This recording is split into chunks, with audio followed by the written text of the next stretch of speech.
الحمد لله الحمد لله نحمده ونستعينه ونستغفره ونستهديه ونستنصره ونؤمن به ونتوكل عليه ونعوذ بالله من شرور أنفسنا ومن سيئات أعمالنا من يهده الله فلا مضل له ومن يضلله فلا هادي له ونشهد أن لا إله إلا الله وحده لا شريك له ونشهد أن سيدنا ومولانا محمدًا عبده ورسوله أرسله الله إلى الناس كافة بشيرا ونذيرا وداعيا إلى الله بإذنه وسراجا منيرا ولكن أكثر الناس لا يعلمون.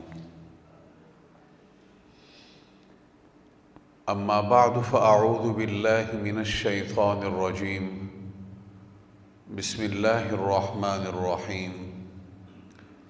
قد أفلح المؤمنون الذين هم في صلاتهم خاشعون والذين هم عن اللغو معرضون والذين هم للزكاة فاعلون والذين هم لفروجهم حافظون إلا على أزواجهم أو ما ملكت أيمانهم فإنهم غير ملومين فمن ابتغى وراء ذلك فأولئك هم العادون.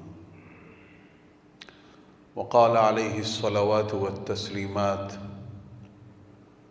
فاستوصوا بالنساء فإنهن خلقت من ضلع فإن أعوج الشيء في الضلع أعلاه إذا ذهبت تقيمه كسرته وإذا تركته لم يزل أعوج، أو كما قال النبي صلى الله عليه وسلم. صدق الله ورسوله. اللهم صل على محمد وعلى آل محمد كما صليت على إبراهيم وعلى آل إبراهيم إنك حميد مجيد. اللهم بارك على محمد وعلى آل محمد كما باركت على إبراهيم وعلى آل إبراهيم إنك حميد مجيد. واجب الاحترام میرے مسلمان بھائیوں، قابل قدر بزرگوں، میرے عزیز نوجوان ساتھیوں، گزشتہ نشست میں ہم نے اللہ رب العالمین کے ہاں انسان کو جو دیا گیا کامیابی کا اصل تصور ہے، اس حوالے سے کچھ گفتگو کی تھی، اور پھر اس میں نکاح کے حوالے سے ہم نے کچھ گفتگو شروع کی تھی۔ اللہ کا جو تصور فلاح ہے، من زحزح عن النار وادخل الجنت فقد فاز، اور مسجد سے 5 وقت یہ صدا لگائی جاتی ہے کہ حی علی الفلاح، آپ کامیابی کی طرف آئیے، کامیابی کی طرف جلدی کیجیے، کامیابی کی طرف آئیے آپ۔ تو اللہ رب العالمین نے کامیابی کا جو تصور دین اسلام کے ذریعے انسان کو عطا کیا ہے، یہ ایک جامع تصور ہے۔ یہ انسانی زندگی کے کسی ایک گوشے، لمحے یا واقعے سے متعلقہ نہیں ہے، بلکہ یہ انسانی زندگی کا احاطہ کیے ہوئے ہے، اور یہ صرف اس زندگی سے بھی متعلقہ نہیں ہے، بلکہ یہ اس سے آگے دوسرے جہاں میں بھی اتنا ہی کارگر ہے کہ جتنا وہ اس دنیا میں اور اس زندگی میں مؤثر ہے، کیونکہ الدنیا مزرعۃ الآخرہ، دنیا تو آخرت کی کھیتی ہے۔ تو اگر یہاں فلاح ملتی ہے اللہ کی طرف سے، کامیابی عطا ہوتی ہے، تو پھر اس کھیتی کا تعلق اس دوسرے جہاں کے ساتھ ہے، پھر وہاں بھی فوزان ہے، وہاں بھی فلاح ہے، وہاں بھی پھر کامیابی ہے۔ تو ایک جامع تصور ہے جو انسانی زندگی کا احاطہ کیے ہوئے ہے، اس دنیا میں بھی ہے اور اس دنیا میں بھی ہے، اور یہ دونوں جہاں آپس میں ایک دوسرے کے ساتھ جڑے ہوئے ہیں، لازم اور ملزوم ہیں۔ اسی وجہ سے تو قرآن کریم جو ہمیں دعا سکھلاتا ہے تو یہ فرماتا ہے کہ ربنا آتنا فی الدنیا حسنہ، دنیا میں بھی الہ العالمین ہمیں اچھائی عطا فرمائیے، وفی الآخرۃ حسنہ، آخرت میں بھی ہمیں اچھائی عطا فرمائیے۔ تو دونوں جہاں ہیں کہ جن کا ایک دوسرے کے ساتھ تعلق ہے، ایک دوسرے کے ساتھ یہ جڑے ہوئے ہیں۔ تو نکاح اس پورے تصور کا، اس پورے نظریے کا ایک بہت اہم جز ہے، بہت اہم جز ہے۔ حضور علیہ الصلاۃ والسلام نے اسی لیے فرمایا کہ النکاح من سنتی، یہ میرا طور طریقہ ہے، یہ میرا راستہ ہے، اور جو اس طور طریقے سے، اس راستے سے اعراض کرے گا، اس کے اوپر نہیں آئے گا، اس کے اوپر نہیں چلے گا، وہ مجھ میں سے نہیں ہے، وہ پھر میرے راستے پہ نہیں ہے، وہ میرے طور پہ نہیں ہے، وہ پھر میرے طریقے پہ نہیں ہے، وہ پھر میرے طریقے پہ نہیں ہے۔ چنانچہ آج جب ہم پچھلی امتوں اور پچھلی اقوام کا ہم آج مطالعہ کرتے ہیں، وہ مطالعہ چاہے تاریخی کتب کے آئینے میں ہو، اسرائیلیات کے آئینے میں ہو، یا پھر قرآن و سنت کے آئینے میں ہو، انہوں نے رہبانیت اختیار کی، اور یہ رہبانیت اللہ رب العالمین نے ان کے اوپر لاگو نہیں کی تھی، انہوں نے خود سے اختیار کی۔ اس رہبانیت کا ایک پہلو یہ بھی تھا کہ راہب وہ نکاح اور ازواجی زندگی کو ترک کر دیتا تھا، راہبہ وہ نکاح اور ازواجی زندگی کو ترک کر دیا کرتی تھی کہ نکاح نہیں کرنا، شادی کے قریب نہیں جانا۔ جی کیوں نہیں جانا؟ نکاح کے قریب کیوں نہیں جانا؟ بس اللہ کی عبادت کرنی ہے، اپنے آپ کو خاص اللہ کی عبادت کے لیے وقف کر دینا ہے۔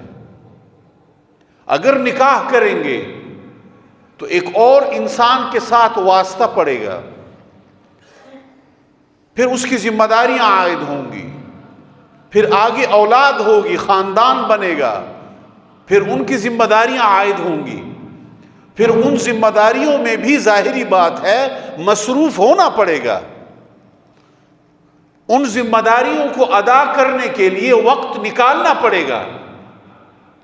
تو لہذا سارا کا سارا وقت وہ اللہ رب العالمین کی عبادت کے لیے خاص کیا، وقف کرتے ہیں، اور نکاح سے اور ازواجی زندگی سے اور ان بکھیڑوں سے مکمل طور پہ ترک تعلق کرتے ہیں۔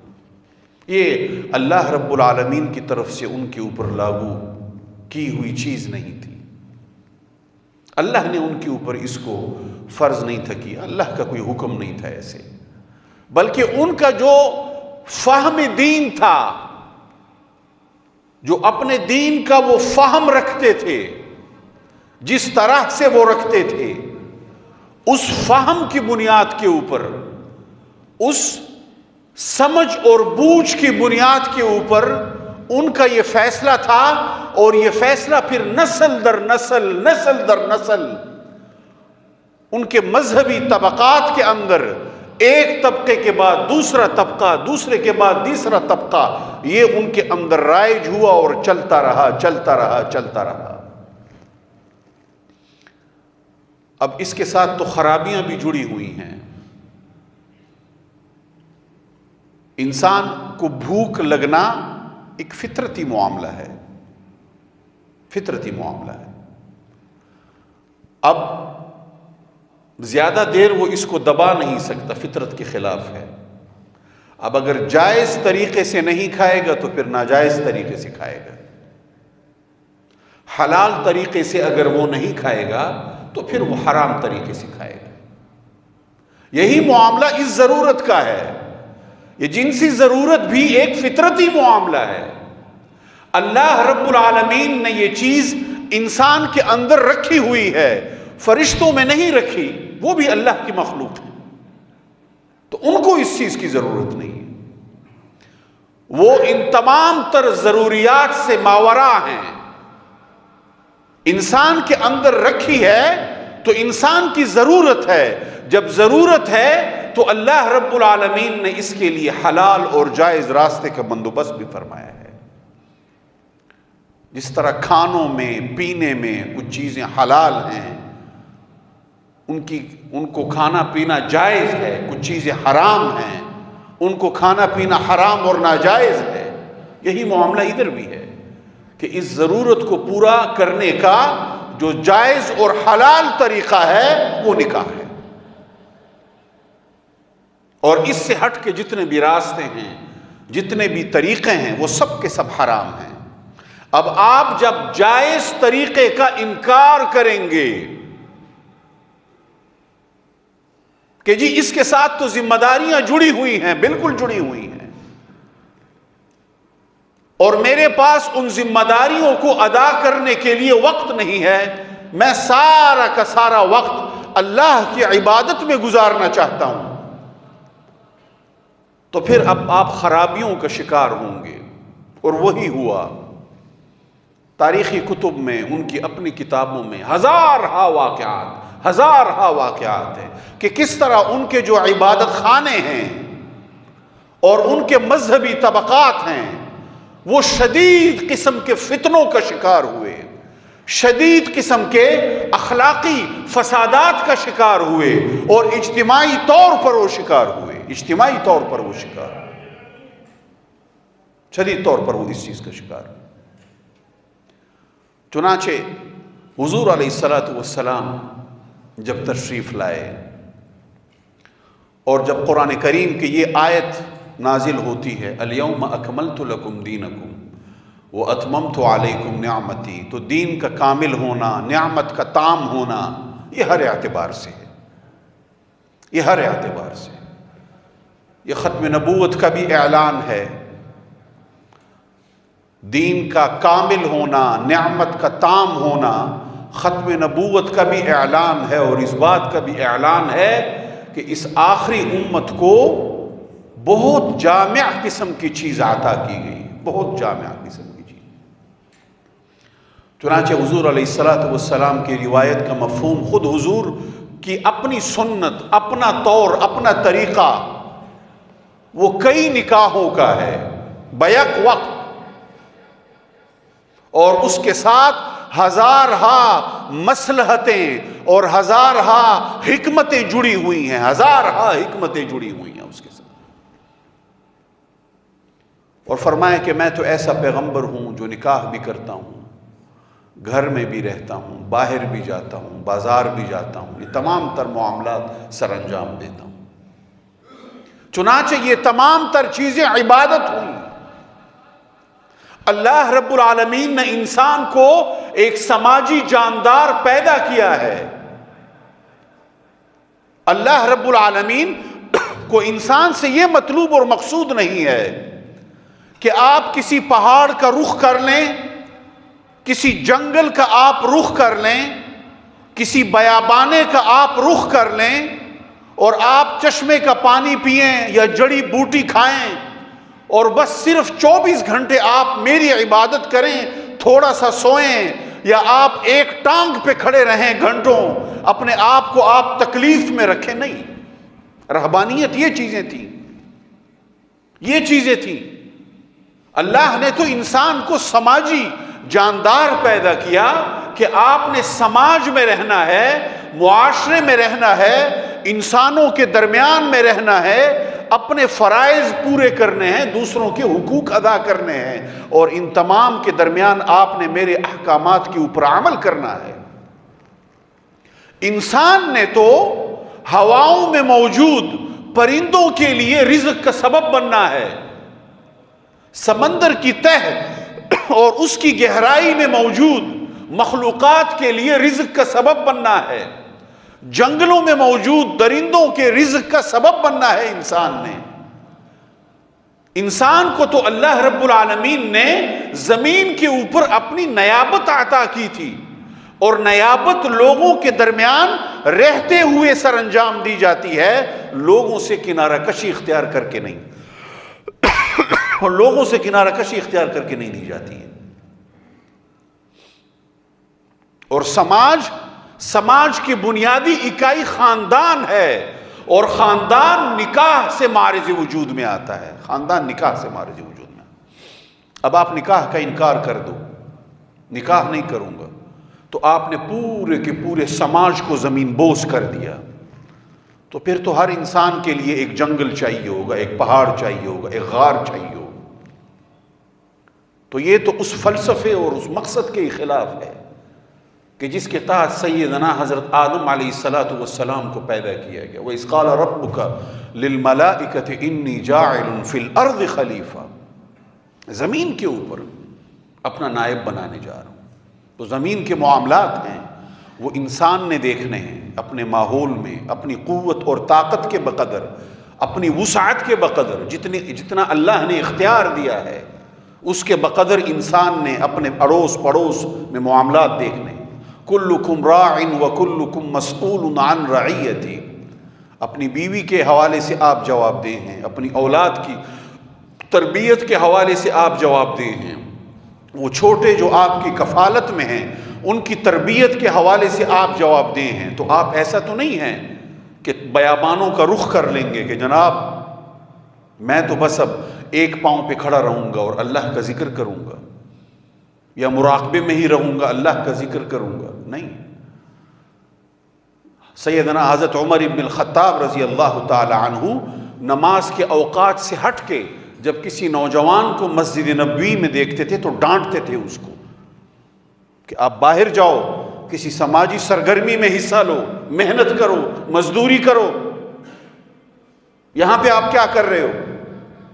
معاشرے کا سرگرم رکن بنو، آپ ایک متحرک پرزہ بنو، نہ کہ ایک اپاہج۔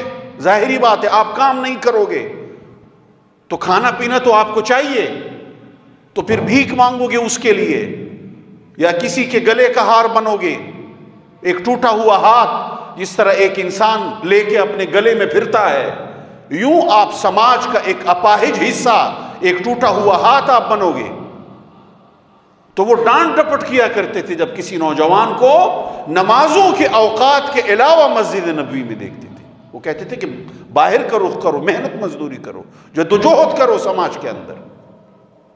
تو یہ وہ نکاح کا وسیع تر ایک تصور اور ایک فلسفہ ہے کہ جو دین اسلام نے عطا کیا ہے۔ دین اسلام نے پورے کے پورے سماج کی یہ بنیادی اکائی اگر خاندان ہے تو اس کی بنیاد نکاح ہے، اس کی بنیاد نکاح ہے۔ تو اسی لیے حضور نے فرمایا کہ یہ میرا طور طریقہ ہے، یہ میرا راستہ ہے، میرا راستہ ہے۔ حضور علیہ الصلوۃ والسلام تمام بنی نوع انسانیت کی طرف بھیجے گئے۔ دین اسلام ایک نظام ہے، نظام کو رائج ہونے کے لیے معاشرے اور سماج کی ضرورت ہے۔ خالی جنگلوں کے اوپر نظام رائج نہیں ہوا کرتے، ہواؤں میں نظام رائج نہیں ہوتا، سمندر کے پانیوں پر نظام رائج نہیں ہوتا۔ انسانوں کے اجتماع کے اوپر، انسانوں کے جامعے کے اوپر نظام رائج ہوا کرتا ہے۔ انسان اکٹھے رہیں گے تو نظام ان کے اوپر رائج ہوگا، اور وہ اکٹھے کسی قاعدے اور قانون سے رہیں گے، ان کی بڑھوتری ہوگی وہ کسی قاعدے اور قانون سے ہوگی، اور وہ قاعدہ اور قانون اللہ کا دیا ہوا اور محمد مصطفیٰ صلی اللہ علیہ وسلم کا ہم تک پہنچایا ہوا ہوگا۔ اس سے ہٹ کے کوئی قاعدہ قانون، اس کی کوئی حیثیت اور اہمیت نہیں ہے۔ تو دین اسلام کی صورت مجھے اور آپ کو کامیابی کا جو ایک عظیم الشان ایک نظریہ اور ایک پیغام اور ایک لائحہ عمل جو اللہ رب العالمین نے عطا فرمایا ہے، یہ نکاح اس کا بہت انتہائی اہم جز ہے، بہت انتہائی اہم جز ہے۔ اور اس کے پیچھے جو فلسفہ ہے، جو مقصدیت ہے، وہ یہ ہے، اس کا فرد کی ذاتی زندگی کے ساتھ بھی تعلق ہے، اس کا فرد کی اجتماعی زندگی کے ساتھ بھی تعلق ہے۔ فرد کی ذاتی زندگی کے ساتھ یہ دو طرح سے متعلقہ ہے۔ نمبر ایک، نکاح سے پہلے انسان غیر ذمہ دار ہوتا ہے، لا ابالی پن، ذمہ داری کا احساس نہ کرنا، اور یہ چیز قدرتی ہوتی ہے۔ نکاح کے بعد اس کے اندر ذمہ داری کا احساس پیدا ہوتا ہے، اور اگر پیدا نہیں ہوگا تو اس رشتے کو لے کے چل نہیں پائے گا وہ، پھر یہ احساس پیدا کرنا پڑے گا اس کو۔ تو ایک بہت بڑی چیز اس کے اندر ذمہ داری کا احساس پیدا ہونا، اس کو ذمہ دار بنانا، معاشرے کا ایک ذمہ دار فرد بنانا۔ اور اس حوالے سے ہمیں اپنے بچوں کی تربیت کرنی چاہیے، نکاح سے پہلے ان کے دماغ میں یہ بات ڈالنی چاہیے کہ اب آپ کی زندگی پہلے کی طرح نہیں رہے گی، وہ من موجی زندگی، وہ من چاہی زندگی، وہ لا ابالی پن، جب دل کیا آئے، جب دل کیا گئے، جب دل کیا سوئے، جب دل کیا اٹھے۔ نہیں جناب، ایسے نہیں چلے گا، اپنی زندگی کو منظم کرنا پڑے گا، کچھ کرنا پڑے گا، یہ سمجھانا ہوگا اپنے نوجوانوں کو۔ تو ایک ذمہ دار اور دوسرا فرد کی انفرادی زندگی کے ساتھ جو تعلق ہے وہ اس کے کردار کی تعمیر کے ساتھ ہے۔ نکاح کے بغیر انسان کا کردار خطرے میں ہے، خطرے میں ہے، اور نکاح کے بعد اس کے کردار کی تعمیر ہو جاتی ہے، کیونکہ جو خطرہ تھا وہ اب ختم ہو گیا۔ اب اگر یہ صرف محدود رہے اس حلال راستے اور طریقے تک تو وہ خطرہ اب ختم ہو گیا۔ تو یہ کچھ چند ایک گزارشات تھیں، انشاءاللہ تعالی آنے والی نشستوں میں موقع ملا تو مزید بھی اس کے اوپر عرض کریں گے۔ اللہ رب العالمین ہمیں عمل کی توفیق نصیب فرمائے۔ وآخر دعوانا الحمدللہ۔